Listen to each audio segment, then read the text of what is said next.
One, two.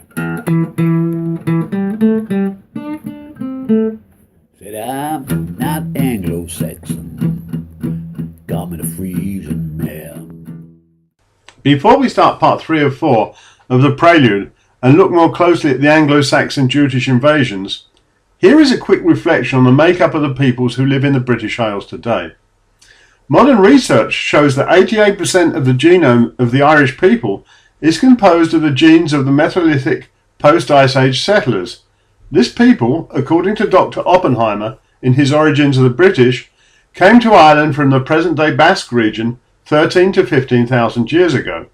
On the main British island, 70% of the genome of the people living in England is composed of the Mesolithic post-Ice Age settlers that once again came to Britain 13 to 15,000 years ago. According to Dr. Oppenheimer, this people came from the present-day Black Sea region.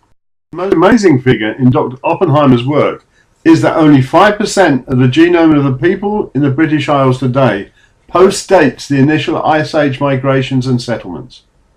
I've used Dr. Oppenheimer a lot. He has attracted a lot of criticism and derision for his theories, but today the tide seems to be turning the other way. Personally, I've always had a gut feeling that he was right, and it now appears to be the case. But we've seen this scenario before. He was first ridiculed, then his work was strongly deprecated, but now he is entering the accepted as being self-evident phase. I tested my own DNA, and as you can see, I'm typical. 81.5% English and 9% Irish, Scottish and Welsh. DNA from outside the British Isles makes up less than 10% of who I am. This astounding genetic result, for both myself and the English and Irish peoples, can be accounted for by a physical event that happened after these two Stone Age peoples arrived in what would soon become the British Isles. They would have walked there because sea levels 13 to 15,000 years ago were much lower than today. They were soon, quite quickly cut off from the continent by the rising sea level. The melting ice meant that the British Isles were isolated from the continent by a raging tidal current in an 8-kilometre wide canyon. This ferociously tidal current would eventually become the modern-day English Channel as the sea level rose even further. This subject of sea level variations is covered along with Ice Age cycles in much more detail in Chapter 2 of the Frisian Enigma. This isolation puts the people in the British Isles in the same league as the Aboriginal people of Australia, who after their migration from Africa were locked up and isolated on the subcontinent of Australia once again by Ice Age related rising sea levels, but a much earlier date, 35 to 40,000 years before the migrations to the British Isles. There are today a lot of different theories put forward by lots of different people concerning how quickly and when in time the rising sea levels at the end of the last Ice Age isolated the British Isles from the continent.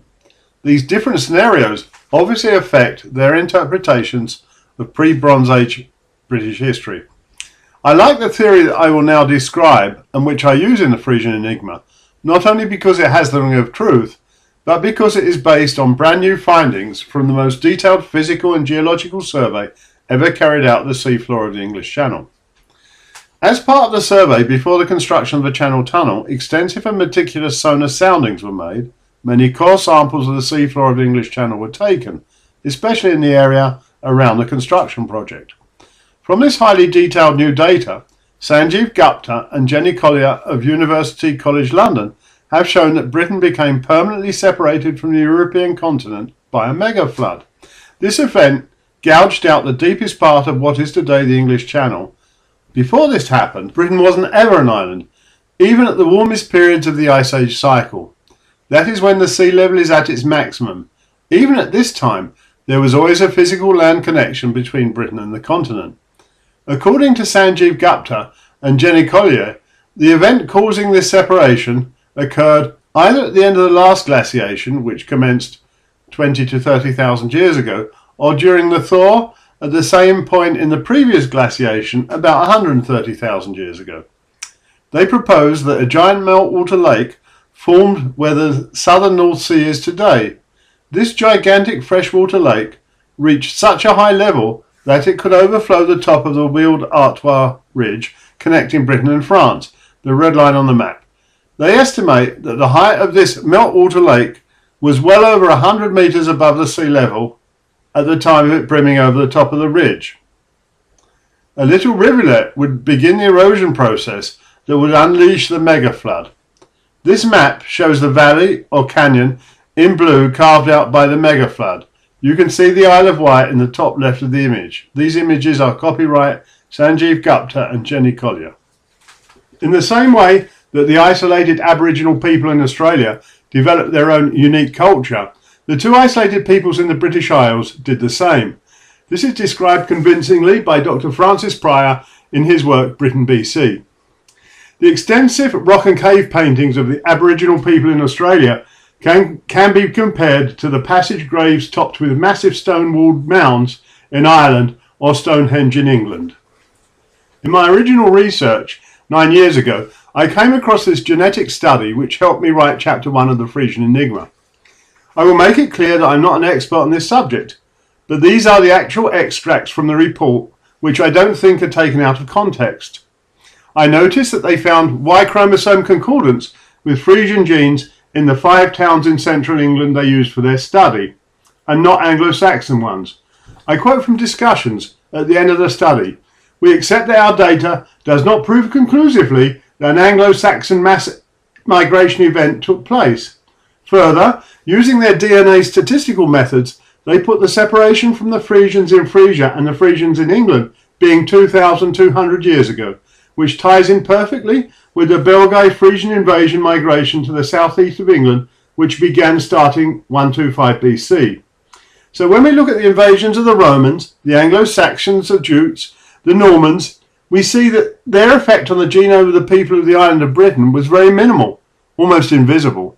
I didn't mention Celtic invasions because Sir Barry Cunliffe now indicates that the Celtic language that spread over Central Europe most certainly had its origins in Ireland and Western Scotland. Therefore, we could say that since the last Ice Age, there have only been 4 invasions or migrations to the British Isles that have had any real effect on the genetic makeup of the people living there. Of the 4, the first 2 post-Ice Age migrations, 13 to 15,000 years ago, are still today massively the most important part of who we are genetically. We could conjecture, with some certainty, that until the middle of the 20th century, the only other 2 migration events that have really affected the English genome are the Belgae Frisian invasion migration and the Viking invasion migration. Now that's put the cat amongst the pigeons, hasn't it?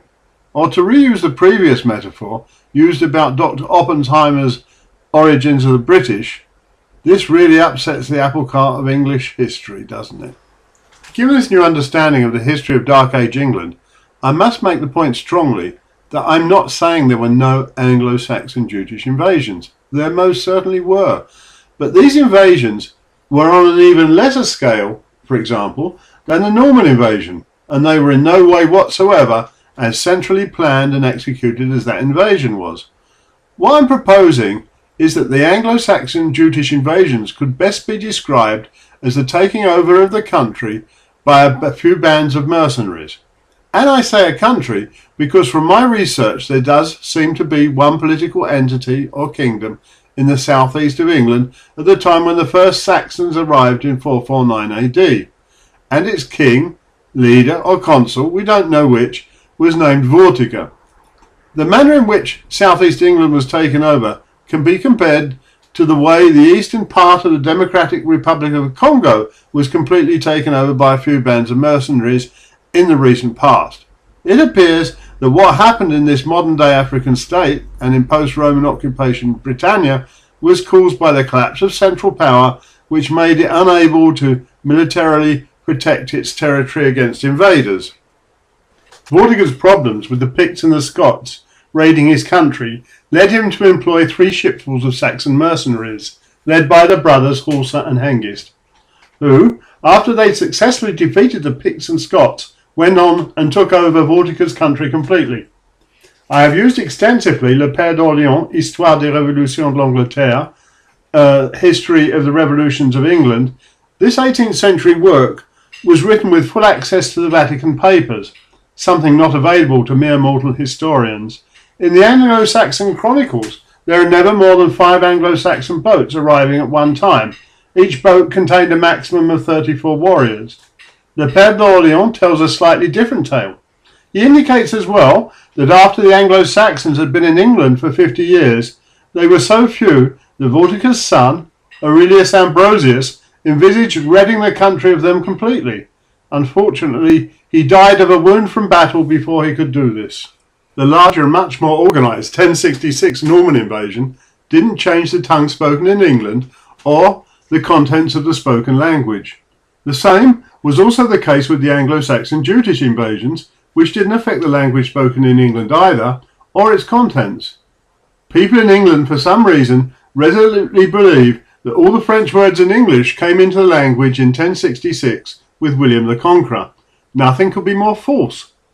The fact is that the massive infusion of French words into the modern-day English language happened after large parts of France had been under British military control centuries later during the 100 Years' War. French vocabulary, which makes up 30% of modern-day English, was introduced into everyday speech in England by soldiers returning to Britain after decades spent in garrisons in the French conquests. They came back speaking a medieval version of franglais. You can see, therefore, that the Anglo-Saxon Jutish invasions had no effect on the language of the people living in England, as was the case with the much more numerous Norman invasion. And, as we saw previously, today genetic analysis show that there is hardly any trace of Anglo-Saxon DNA visible in the genome of the English people, although, as indicated, Jutish DNA is just about visible. This subject is covered in much more detail in Chapter 1 of the Frisian Enigma, the wrong kind of Teutons. The thing that came to my attention during my research was the importance of the Frankish Merovingian realm in the history of the period of the Dark Ages.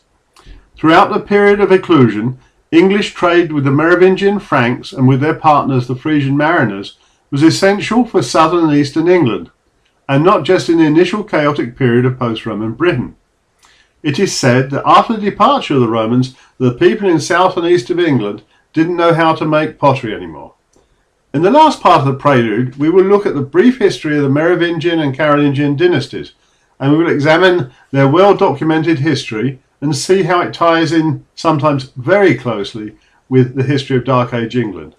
I've got a couple of minutes before we finish, so we'll talk quickly about Chapter 3 of the Frisian Enigma, Britannia. The period of the Roman occupation, immediately preceding the Dark Ages, is reasonably well documented and has a lot of relevance to our history of that period. From my research, I describe the Roman province of Britannia as a series of military enclaves. I explain that this was due to Queen Boudica, who for me set the precedent for British women nearly 2,000 years ago. The criminally ill-behaved and misogynic Romans paid a very high tribute to find out that a mere woman in her 50s really was the ruling queen and sword-wielding warlord of a complete Belgae tribe, the Iceni. The price they paid to learn this was a butcher's bill of 70,000 Roman citizens. This was the biggest loss of Roman life in such a short period since the Battle of Cannae against Hannibal in the Second Punic War in 215 BC. Even Varus hadn't lost so many Romans in the German forests. We could conjecture that the massacre in Britain marked the Roman psyche as deeply as Cannae and Varus's loss of the 3 legions had. Because of Boudica, the tiny province of Britannia had 4 legions stationed there for most of the Roman occupation. The province remained surly throughout that period, probably because of the enormous taxes paid by the native Britons to maintain their numerous military occupiers. Boudica's revolt led to almost all the Roman civilians and ex-legionary colonists in Rome's fledgling province being put to the sword. Modern-day Colchester, London and St Albans were destroyed completely by fire and then razed to the ground. Their replacements had palisades or stone walls and large garrisons. This militarization of towns in Britannica came 200 years before the towns were enclosed and militarized in the rest of the Western Roman Empire.